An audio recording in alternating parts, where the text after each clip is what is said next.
الرحمن الرحیم السلام علیکم ورحمۃ اللہ وبرکاتہ. زم تاسو ورور تاسو ملګری ذیشان احمد.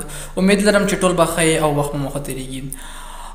چې نن زموږ تاسو رقم ویډیو شریک کوو دا د محمد حفیظ حواله سره چې محمد حفیظ چې کوم پاکستان چې ته کوم انیوسی جاری کړی و سی فی ال د پاره د فورل لیگ اکیلا وهلو د پاره نو وس هغه شان ونه شو. اوس محمد حفیظ پی سی بی ویل تاسو 17 تاریخ ته ځان را رسوي پاکستان ته چونکی خبره د سی فی ال ترمنځ د حافظ چې وه هغه شان معاهده پوره نه شوه نو په دې وجه حافظ ډېر زیات د پی سی بي نه ګیلمن هم دی او پریس کانفرنس هم کړی دی چې زه په دې باره کې د پاکستان چې کوم وسیم دی ذاکر خان دی د هغې باره کې بیان هم ورکوم. نو کیدای شي میبي چې حافظ سره مخکې هم داسې کیس شوی چې افریقا د پاکستان سیریز د هغې نه مخکې دا ټي10 لیګ کوم پاکستان ټیم اوس هم محمد حفیظ ته ویل چې 16 تاریخ ته ځان راورسوه.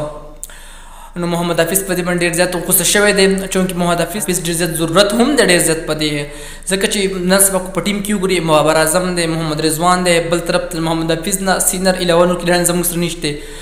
نو خبره ډېر زیات اخوا شوې ده خو چونکې حفیظ له لږ خیر صبر کول پکار دي. پاکستان نیوزیلینډ سیریز دپاره خبره ستاسو توی شوې وه په دې باندې ته پوره سی فی ال ولوبوه خو چونکې اوس خیر دی تاسو صبر وکړئ او اخري ورلډ کپ ته په ښه طریقې سره کیلا وکړه او میبي چې دم کیدای شي چې محمد حفیظ ورلډ کپ عموم نه کړي د پی سی بي د اختلاف د وجې نه. نو دا خبر مې سره شریک کوو. نو امید لرم چې تاسو به دا ویډیو خوښ شوي در دې خپل روز انشاءالله ورکړي. اجازت درلوي الله